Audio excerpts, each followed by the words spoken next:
Question ये है कि सिस्टम इक्विलिब्रियम में है, तीनों ब्लॉक का मास इक्वल है, ब्लॉक ए और इंक्लाइन के बीच फ्रिक्शन एब्सेंट है और स्प्रिंग, स्ट्रिंग और पुली सभी आइडियल हैं। तो हमें तीनों ब्लॉक का इनिशियल एक्सेलरेशन दो केस में फाइंड करना है। पहले केस में स्ट्रिंग को पॉइंट पी पे कट किया जाता है और दूसरे केस में स्प्रिंग एस को कट किया जाता है। तो इसको प्रोसीड करते हैं। तो सबसे पहले बेसिक कॉन्सेप्ट को समझ लेते हैं। यहाँ पर दो सिस्टम है और इसमें सभी स्ट्रिंग और स्प्रिंग आइडियल हैं। अब हम क्या करेंगे कि दोनों सिस्टम में ये जो नीचे वाला स्ट्रिंग है उसको बारी बारी से कट करेंगे और कट करने के जस्ट बाद स्ट्रिंग या स्प्रिंग में टेंशन की वैल्यू फाइंड करेंगे। ठीक है, तो सबसे पहले सभी में इनिशियल टेंशन फाइंड करते हैं।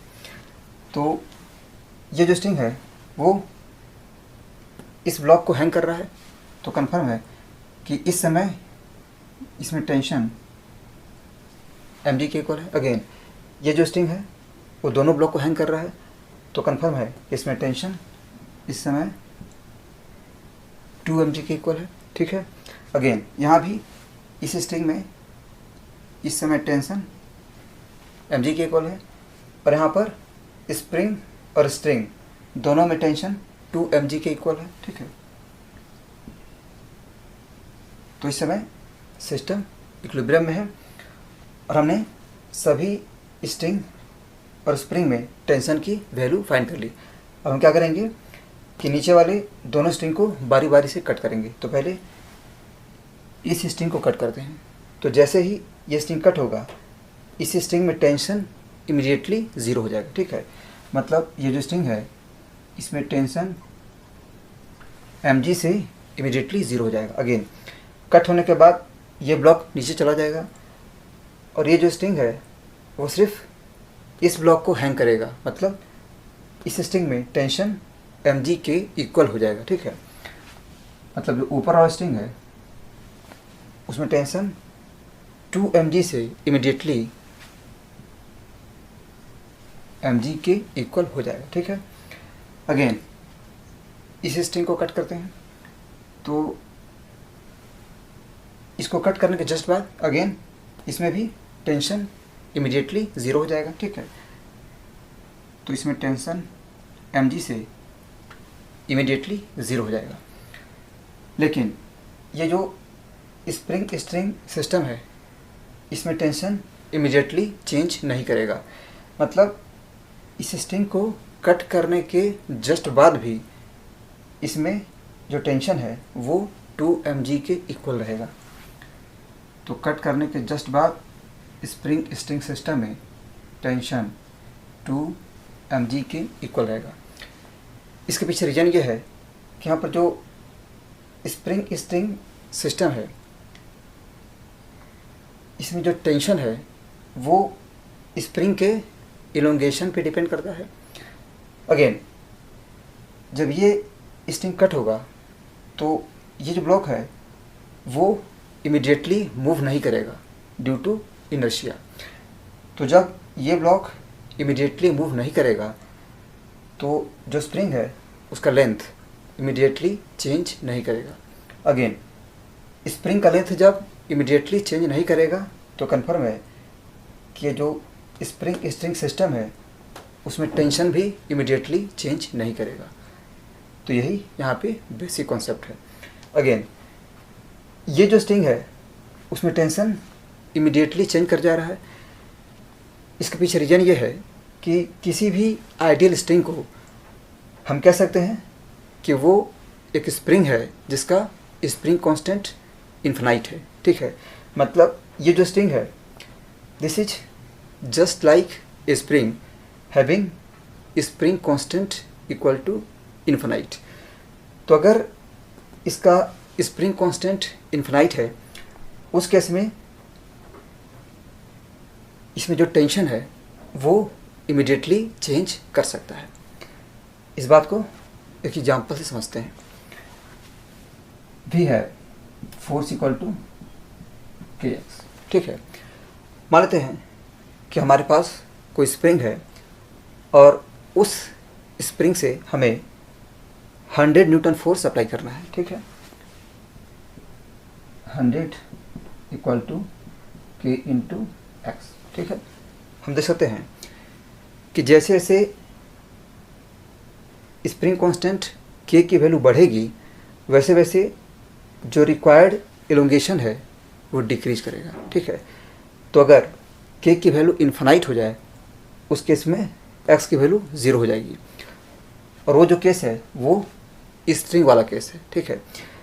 तो स्ट्रिंग में स्प्रिंग कांस्टेंट इन्फानाइट होता है, इसलिए स्ट्रिंग को कोई भी फोर्स अप्लाई करने के लिए जो रिक्वायर्ड इलोंगेशन है वो ऑलमोस्ट 0 है, ठीक है, क्योंकि के की वैल्यू जब इन्फिनाइट होगी उस केस में एक्स की वैल्यू 0 होगी, ठीक है। मतलब जो स्ट्रिंग है वो ऑलमोस्ट 0 इलोंगेशन में या ऑलमोस्ट 0 कॉम्प्रेशन में कोई भी फोर्स अप्लाई कर सकता है।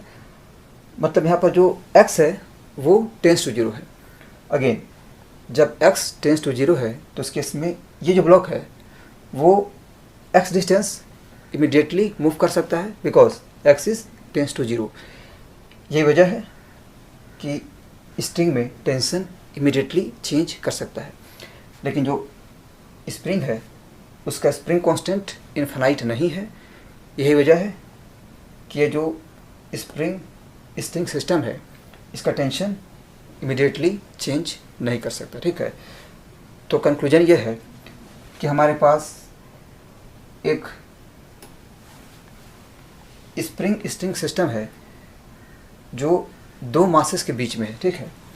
ये मास है, ये स्प्रिंग है आइडियल, और अगेन ये स्ट्रिंग है, और अगेन ये मास है। यहाँ पर ये जो स्ट्रिंग सिस्टम है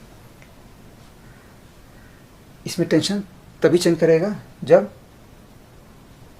स्प्रिंग का लेंथ चेंज करेगा, लेकिन स्प्रिंग का लेंथ तभी चेंज करेगा जब दोनों ब्लॉक मूव करेंगे। लेकिन यहाँ पर जो ब्लॉक्स है वो इमीडिएटली मूव नहीं कर सकते ड्यू टू इनर्शिया, इसलिए स्प्रिंग का लेंथ इमीडिएटली चेंज नहीं हो सकता, और जो स्प्रिंग सिस्टम है उसमें टेंशन इमीडिएटली चेंज नहीं हो सकता, ठीक है। तो इसी कॉन्सेप्ट को हमें यहाँ पे अप्लाई करना है।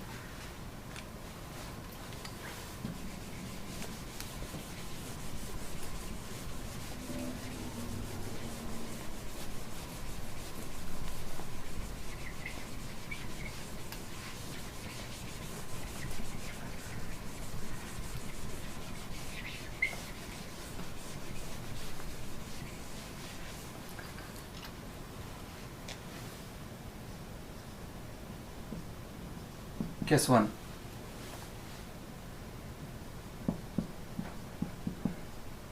String is cut.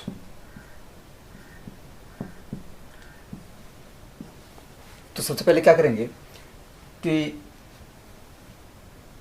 Equilibrium position में स्ट्रिंग में टेंशन फाइंड करेंगे, ठीक है। तो यहाँ पर ये स्प्रिंग है, ये स्ट्रिंग है, यहाँ कोई लिंक रॉड है और ये भी कोई लिंक रॉड है, दोनों स्प्रिंग आइडियल है, ठीक है। मान लेते हैं कि ब्लॉक का मास स्मॉल एम के इक्वल है, तो ये जो मासलेस लिंक है उसमें टेंशन एम जी के इक्वल होगा। अगेन पुली आइडियल है मतलब मासलेस है, तो कंफर्म है कि स्ट्रिंग में टेंशन एम जी बाई 2 के इक्वल होगा, ठीक है। ये पुली है, ये ब्लॉक बी है, इसका वेट दोनों डायरेक्शन में स्मॉल इंजेक्ट कर रहा है। अगेन ये स्ट्रिंग है, तो कंफर्म है कि स्ट्रिंग में टेंशन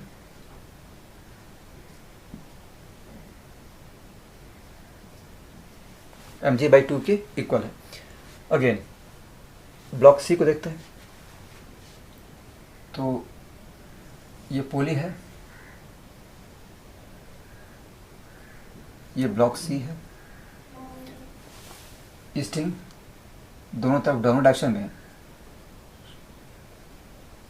टेंशन फोर्स अप्लाई कर रहा है विच इज mg/2।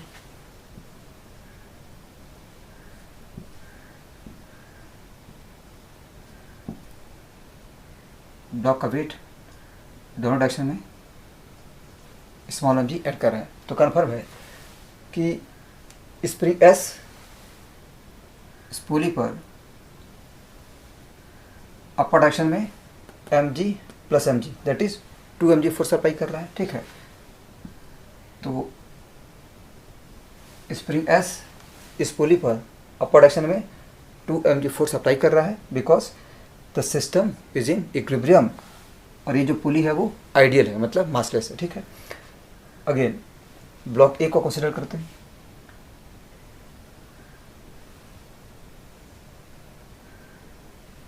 ये इंक्लाइन प्लेन है, दिस इज फिक्स्ड।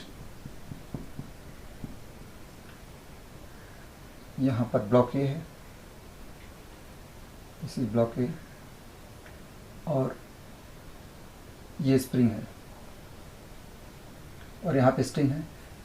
तो स्ट्रिंग में जो टेंशन है वो mg/2 है, मतलब जो स्ट्रिंग है वो इस तरफ टेंशन फोर्स mg/2 अप्लाई कर रहा है, लेकिन ये जो ब्लॉक स्प्रिंग सिस्टम है वो इक्विलिब्रियम में है। अगेन ब्लॉक का वेट डाउन द इंक्लाइन इस तरफ mg साइन थीटा के इक्वल है। ठीक है, where this angle is equal to theta. ठीक है, और वेट का जो नॉर्मल कंपोनेंट है वो नॉर्मल से बैलेंस हो जाएगा। ठीक है, तो ब्लॉक ए इक्विलिब्रियम में है, तो कंफर्म है कि mg साइन थीटा mg/2 के इक्वल होगा। ठीक है, we must have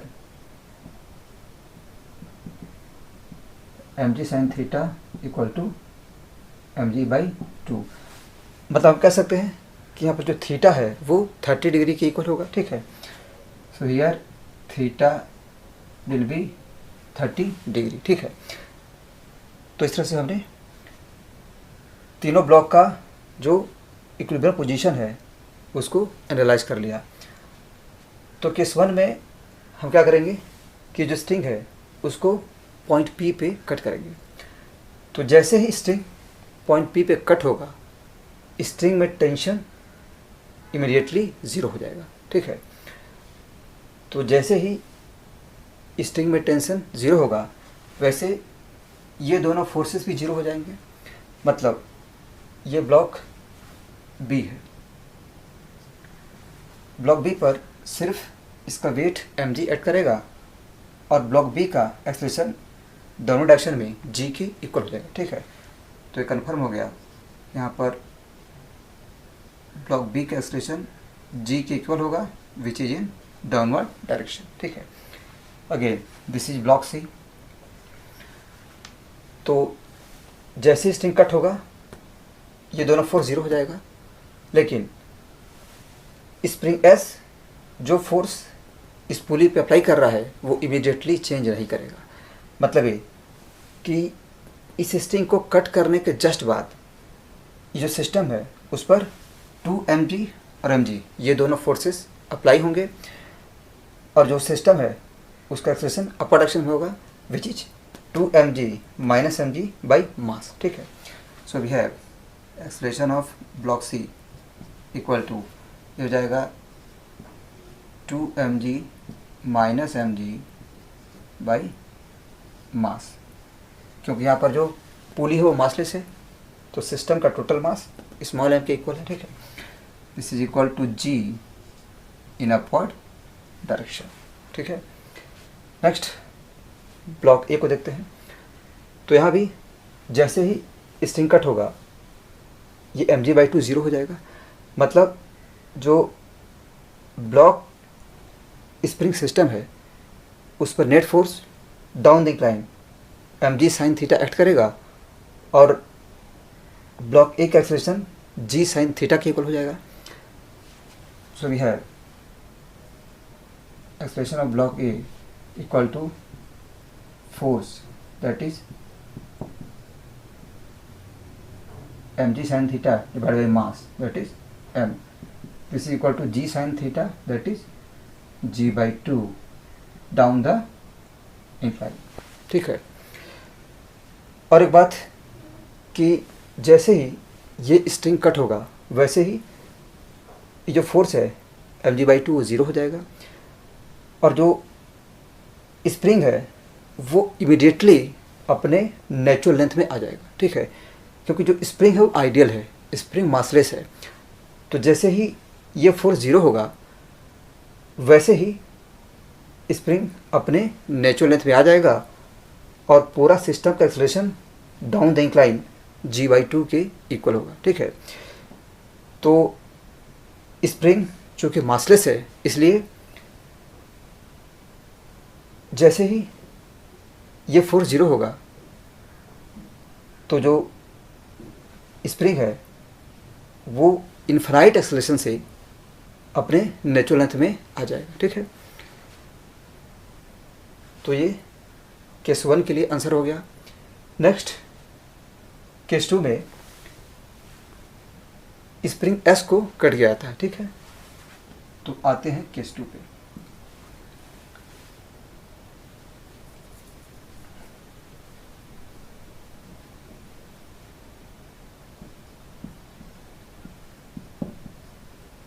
spring S is cut. Again जैसे ही स्प्रिंग S कट होगा इसमें टेंशन जीरो हो जाएगा। ठीक है, तो अगेन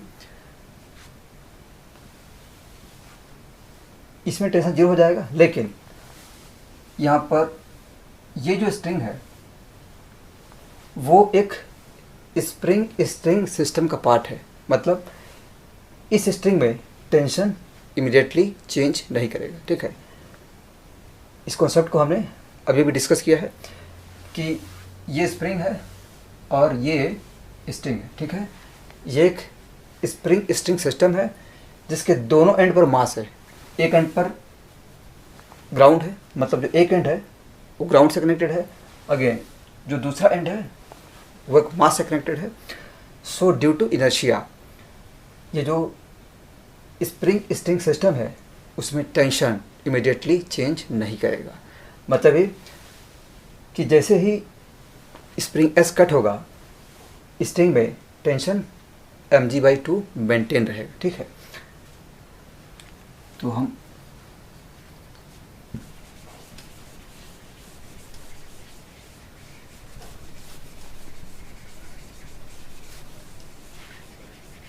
सबका एक्सप्रेशन बारी बारी से फाइंड करते हैं। तो अगेन ब्लॉक ए को देखते हैं। तो स्प्रिंग S के कटने के जस्ट बाद स्ट्रिंग का टेंशन mg/2 चेंज नहीं करेगा, mg/2 ही रहेगा।